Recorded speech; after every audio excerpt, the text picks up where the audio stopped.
Welcome back to In the Hall. You are listening to the episode for Thursday, September 2nd, 2021. This is episode 62. Coming off another bad haircut. I don't know, man. I cannot find a barber in the state of Florida that can do what I need them to do. Okay? Don't message me going, oh, well, we haven't been to my boy shop. Hey, I don't need to go to your boy shop. All right? Unless he knows how to use scissors. Because everybody I'm going to is just like the places in Brooklyn. We don't use scissors, Poppy. Clippers only. And they're just... I went to this place called Flex. It was recommended to me. When I pulled up, I go, okay, Flex Barbershop. Let's see what this is about. And I told him a little bit off the side. And right back to looking like an aggressive lesbian. So we'll be wearing a hat for 3 weeks at least, minimum, until this figures itself out. So, dude, people were asking for my autograph. I was going into a grocery store. This couple ran up to me. They're like, oh, can we get your autograph? I was like, oh, you guys have seen my comedy? They were like, oh, sorry, we thought you were the starting forward for the women's Olympic soccer team. I go, oh, okay. Jeez, my hair that bad? But anyway, dude, did some stand-up this week. A lot of the new materials hitting, so that's good. Confidence booster. You know, we always just say that. Well, if nothing else is going well for you, at least you got some good material. You know, sometimes that's all you need to carry you through the next day. Sometimes that's what gets you through the night as a comedian. You just kind of lay in bed and go, well, at least that joke about whatever the fuck worked.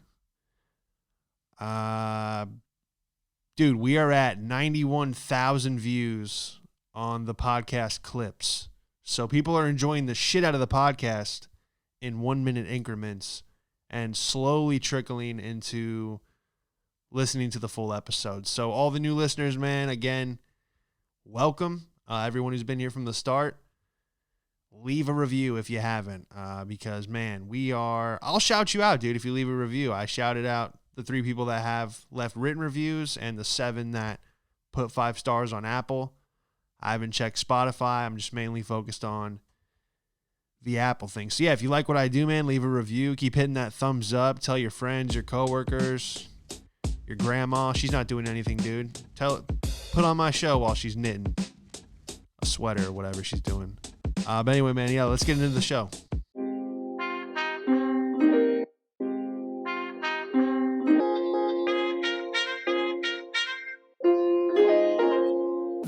Was watching a documentary with Nancy the other night. I don't remember what it was called, but it was about the 1994 aerial school, they call it, out in Zimbabwe. UFO, multiple UFOs, discs, landed in a field in the schoolyard, and like 60 kids saw. And some kids dipped. They were like, whoa, I'm getting the fuck out of here. And some other kids ran towards the craft and said that they got like within a foot of the aliens. And the teacher didn't believe them. They all ran back, traumatized, up to the schoolhouse. They were like, yo, this was 94, not even that long ago. A year after I was born. And they were like traumatized, bro. Just... like, some of them didn't have words. They weren't speaking. And the teacher just says, oh, well, they're just playing a silly game, and sent them home for the weekend. And they're like, oh, well, when the kids come back Monday to school, everything will have worked itself out. And apparently some of the kids were coming back to class, and they were just staring at the wall. They couldn't even speak. They were just like, just shocked, like just stuck in shock. And the teacher's like, all right, well, something's going on, because all the kids were just freaking out and she couldn't control the class. So they had they had this one lady, God, I forget her name. She was like the top UFO researcher in Africa, which I didn't even know was a thing. She shows up to the school. And then they got a guy from Harvard, which they killed later on, and everyone else working on this case. But this guy, John E. Mack, They named like a building after him. He won like a bunch of awards, wrote a bunch of books, like a accredited academic guy, where once they start going crazy, as the mainstream would call it, he's just like one of those guys that was like, well, he can't be. Look at all his credentials. You know, it's not just some guy in a trailer screaming about aliens. Okay, this is like an actual professor. You know, so they couldn't discredit him. It got a lot of attention. He ended up going missing. He got hit by a car in England because they said that he didn't know the roads and he crossed the wrong street, even though they said he's been there a bunch. So anyway, obvious hit job. So this guy, Johnny Mack, he was like a child psychologist. That was like his specialty. And he shows up and he asked each kid, there was like 60 of them, to draw a picture of what they saw in like separate rooms at separate times. So these kids weren't like copying off of each other. And keep in mind, these were like Zimbabwe kids in 94. So they were saying they didn't have access to, like, they didn't watch Independence Day. They didn't have Jimmy Neutron. They didn't know what, like, aliens, UFOs. They had no idea. They're just playing in a school, playing on the playground or whatever. Bunch of UFOs just come swarming in. And some of them said that they had telepathic communication with the aliens. And the aliens said, they put like visions in the kid's head. And they were saying that the aliens were basically saying like, hey, watch out for all the technology you guys are making. You're going to destroy your own planet. And then they just flew off. And so the kids, dude, they start drawing what they saw. And dude, I would have been out. I would have been gone as a teacher if my whole class just started drawing. Dude, some kids were like really good at art. They drew like E.T. looking dude with like a perfect disc. They had the flames coming off the saucer, like the turbo boosters or whatever. They had the trees, like they showed how many craft. I would have, dude, as soon as every kid just starts turning in his paperwork of like a UFO with a bunch of little aliens walking towards him, I would have been like, okay, guys, it's been a fun school year. I will see you never again. I don't know, man. It was crazy because it's not like these kids like pulled a prank like, hey, we're going to all pretend we saw aliens and hey, you act traumatized. I mean, dude, these kids were sitting in class. The teacher was like, Billy, can you answer number 3? Billy. And he was just staring through his eyebrows. Just completely stunned. They're like, all right, well, maybe we need to look into this more. Imagine being the kid that fakes sick on the alien day. He shows back up on Monday. He was like, haha, fake sick Friday. I got 3-day weekend. You guys all right? Wow. What's wrong with you guys? They're like, you weren't here for the aliens? I'd be like, fuck. I missed Alien Day? Damn it. Yeah.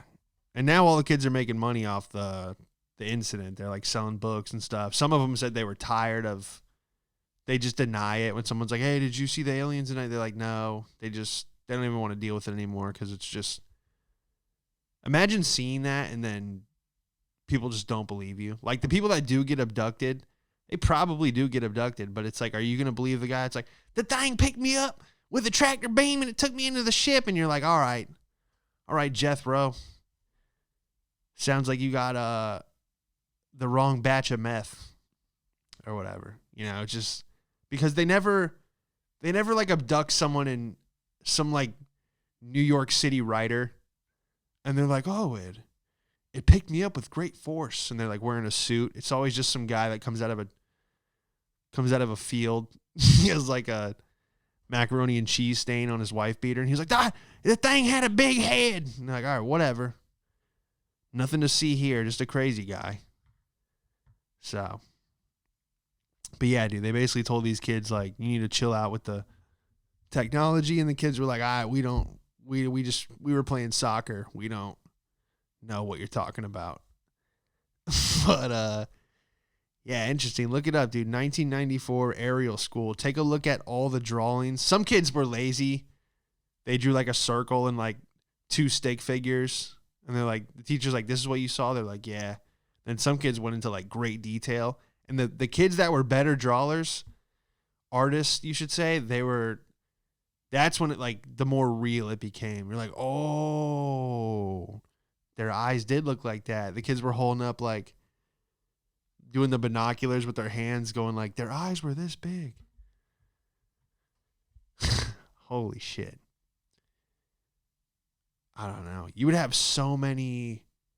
I mean, I got questions now, but to actually witness something like that, I don't know. I feel like I would have. I don't know.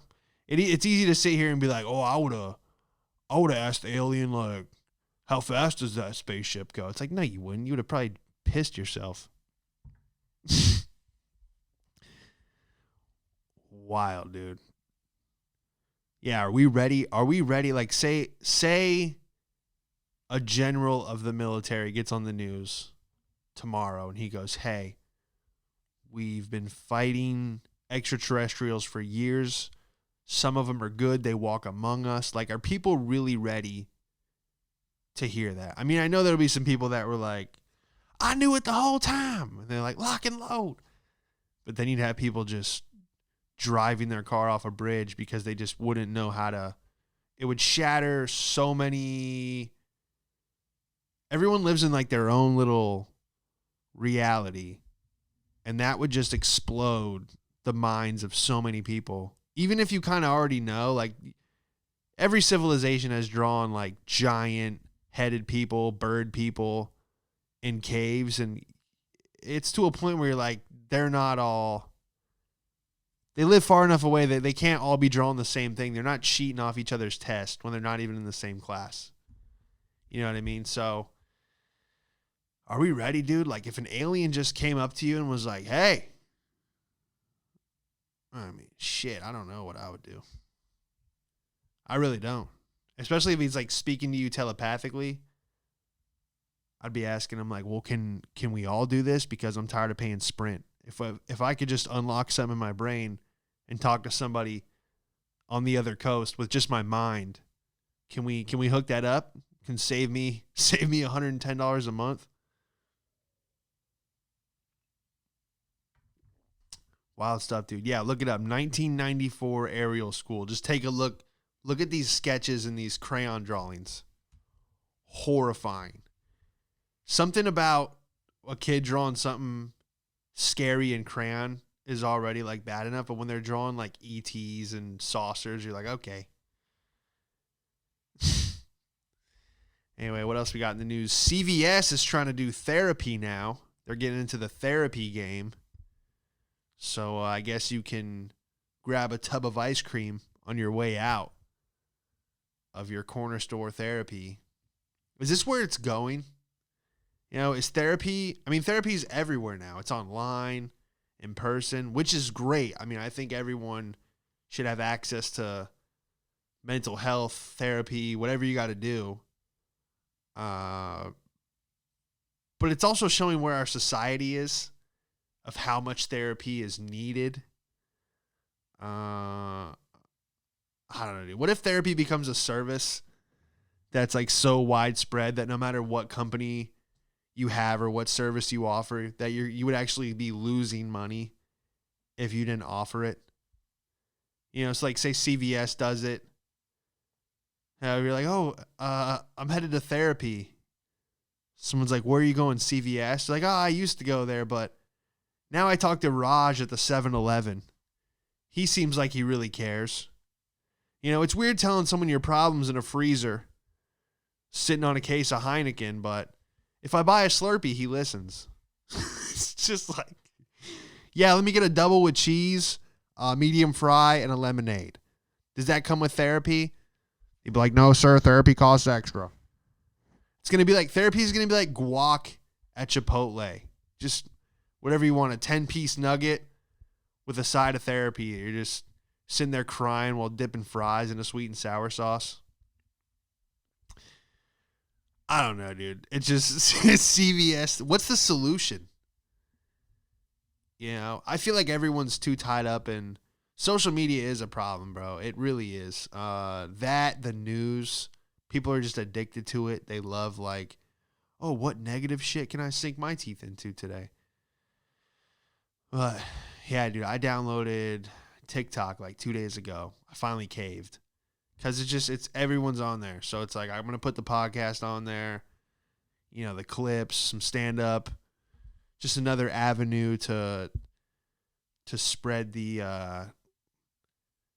spread what I'm doing, you know. And dude, the videos on there. I mean, I try and go as fast as I can to my profile and just upload something without looking at the feed or whatever it's called. Dude, I'm so happy I grew up in the early 90s because everything is just trash now. Like, that's what kids get to look at all day, is just like trash videos, and they don't know any better because that's what it's like. The radio, you know, if the radio is playing these 5 songs, it's like, oh, I guess this is what music is, you know. But now you have options, I guess. But people are just, I don't know, just exposing yourself to garbage every day. And I don't know. I was just thinking, like, dude, I remember just running outside. Kids were on bikes. No one's on a bike anymore. They're just in a booth at Chili's on an iPad.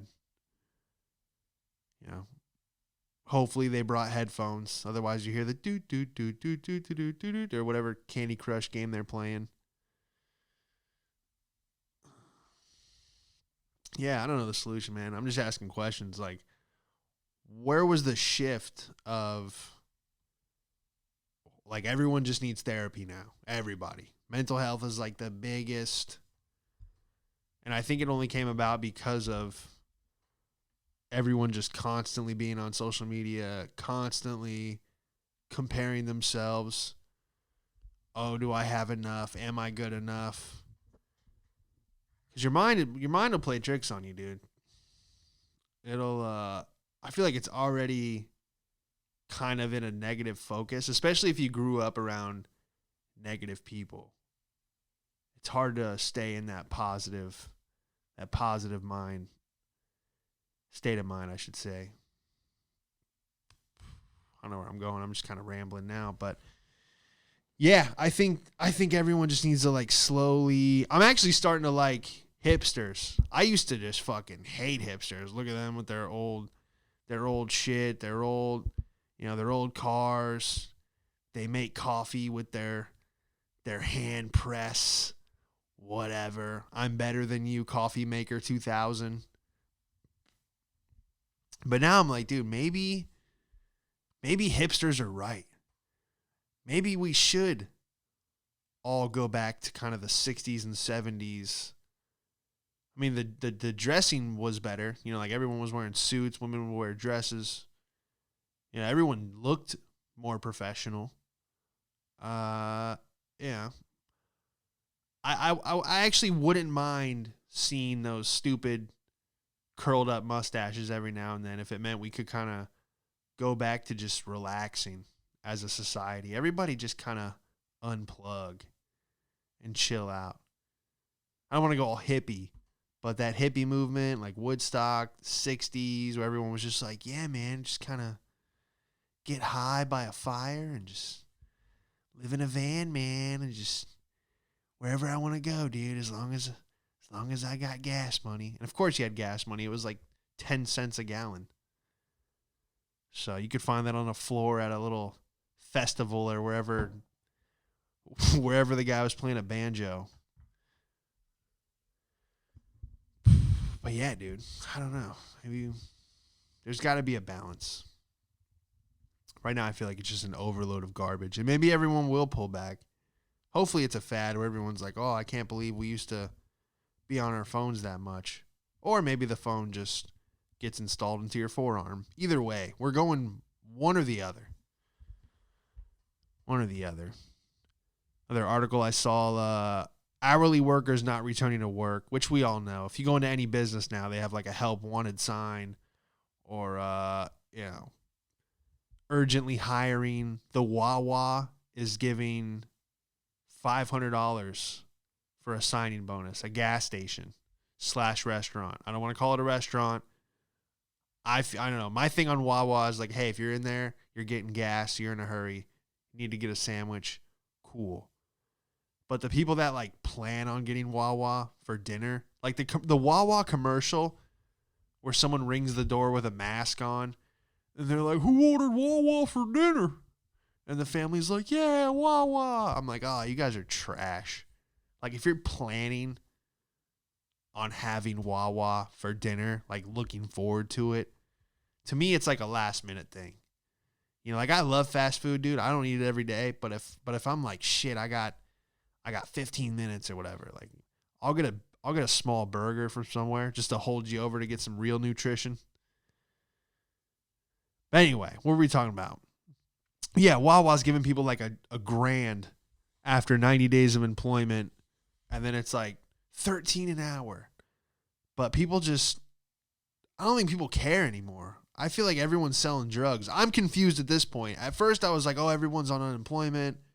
You know, they're making $800 to $1,000 a week. Some people were making more for a short amount of time than they were at their actual job previously. But yeah, now there's like no more unemployment and no one's going to work. I'm like, dude, is everyone just moving powder for the cartel? I don't know what. Apparently it's the gig economy. Like everyone's doing Uber, Lyft, food delivery is huge. Everyone's doing like Instacart because they were saying that people no longer want to wait 2 weeks for their paycheck. They prefer the gig economy. Like I actually enjoyed doing Lyft and Uber for like the first 6 months. Then I went insane doing it. But for the first 6 months, you're like, oh, it's not bad. It's kind of cool, flexible, whatever. But you can cash out the same day. So it's like you make $180, you just hit cash out, and they put $180 right into your account. And I feel like the way everything is now, it's like people need their money on the spot. Like that's what was so good about waiting tables was like, hey, if you needed $500 by the weekend, like, hey, pick up a Saturday, pick up a Sunday brunch shift. Yeah, the people suck, but you're probably going to make $300 in like 4 hours. And you could just cash out, take all that money with you. It was perfect for living in New York because you just always needed as soon as you left the house, you're going to have to spend $100. Easy. Sometimes just to get to the place, especially if it was snowing. Uber was like $90. Subway's all jacked up. You know, the L train's delayed. You're like, oh, fuck. You know, so you had no choice. But yeah, the gig economy, I feel like, has taken everything away. But I don't know. It's like, are stores just going to keep slowly shutting down? Like, I mean, everybody is hiring, but no one wants a job. And it's like, the job they're on, it's like, okay, $13 an hour, that's great. It's like, do you know how much a 1-bedroom apartment is? Like, dude, I'm paying $1,700 right now for 2 bedrooms. And I'm in Florida. And everyone's like, oh, that's more than my mortgage. And it's like, yeah, probably. That's the game. It's like, you don't have a down payment or phenomenal credit or 2 years of employment at a certain thing. It's like, yeah, you're going to rent and you're going to have to probably pay more. So unless you have like 8 roommates, you know, it's like, what's 13 an hour? Honestly, at the end of the day, 13 times 40, it's like, yeah, you're going to cover rent and that's it. What are you going to eat? You know, you hope that the place you work at does give you free food or some kind of discount. But I don't know, man. I'm just thinking like, dude, people are, you got to figure something out, man. I don't know the solution. Is it like, you can't, this is the thing. It's like, everyone's like, oh, make the minimum wage 15 an hour, make it 20 an hour. It's like, okay, but if one thing goes up, everything else goes up. That's the problem. How do you fix How do you fix this? How do you? I feel like there does need to be a baseline. Like if everybody had a roof over their head and knew they were gonna have money to eat, crime would come down exponentially. You know, homelessness would be. I mean, that's a tough issue. But if you could clean that up, at least have like a place to kind of put everybody and just kind of clean up the streets. I don't know. I feel like we're going to see some shit, dude, with the way the economy's going. And I don't want to get all political or whatever. It's not even about that. It's just like if every place is hiring. I mean, I remember when I moved back to Florida, like April 2020, I went to a restaurant in Key West, Florida, and like two of the servers were crying because they were like, we're the only servers here. You guys can't work us 80 hours a week each. She's like, I haven't even showered. And I'm like, okay, well, just wash your hands before you bring me my fish and chips. But it was just kind of like a mess. And that's probably still going on at that restaurant. Like every restaurant's like, we're hiring servers, busboy, manager, bar. Bro, you could probably get a job being a restaurant manager and a bartender. Like, well, who's the bartender? You're like, me. I'm the manager of the restaurant and I'm the bartender. And then make them pay you the 13 an hour as a manager or as a bartender, and then the 60 grand as a manager. Just see if you could double it up. But yeah, it's getting crazy, man.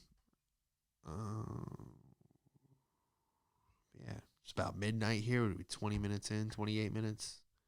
Who knows? Dude, I was running some errands today. So I pulled into this parking spot, probably like a mile from my house.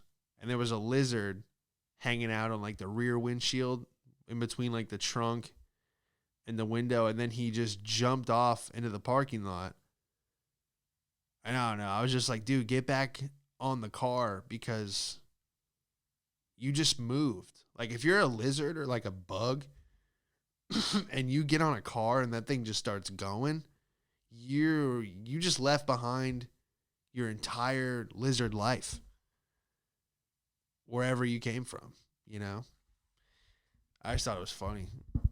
I was like, dude, you're never going to be back. Like that's the equivalent to like getting on a Greyhound bus and just going to the other side of the country and just never looking back. That's what this lizard did. Because he's not going to cross an intersection. I don't know. I'm like, well, you have a new life here in the strip mall.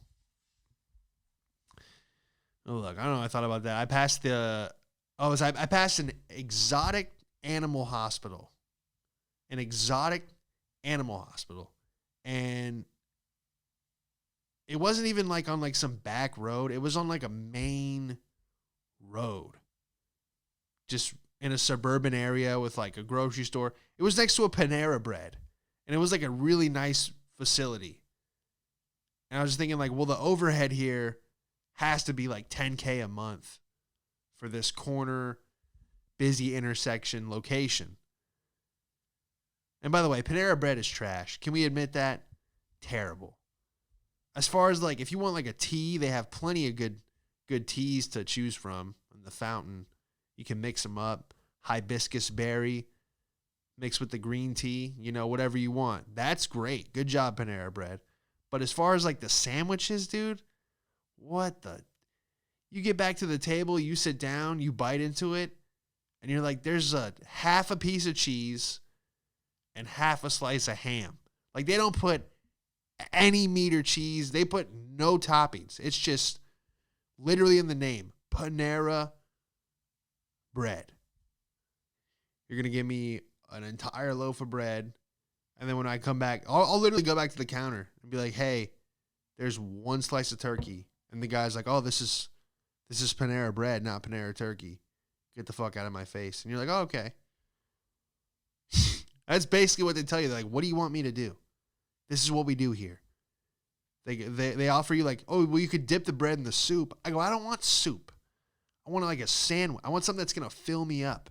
They go, yeah, bread. That's what'll fill you up.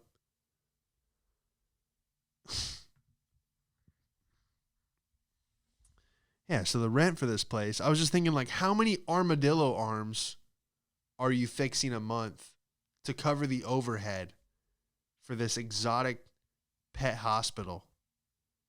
What's the waiting room like? Are people just, like, there was no carport to, like, pull your exotic pet in. And I was like, how many people have exotic pets to where you're located right here on this intersection? Are people just signing in like, oh, yeah, I'm here with Jake the Snake, Peter the Python, some guy sitting there with like a gator on a leash with the with the mouth and a muzzle. Like, dude, they had on the side of the building, it was like, we see tarantulas, lizards, pythons. I was like, oh my gosh, dude. I forgot how many people paid like thousands of dollars to have like a exotic spider. What do you just take it in? Like, oh, my tarantula has a cough. And they're like, oh, let me see. And they put like a mini stethoscope up to its lungs. Like, how do you fix a spider? When do you even say, oh, my spider's not decapitating mice the way it used to. It's not sucking its spinal fluid out. I don't know. It might be sick, Doc.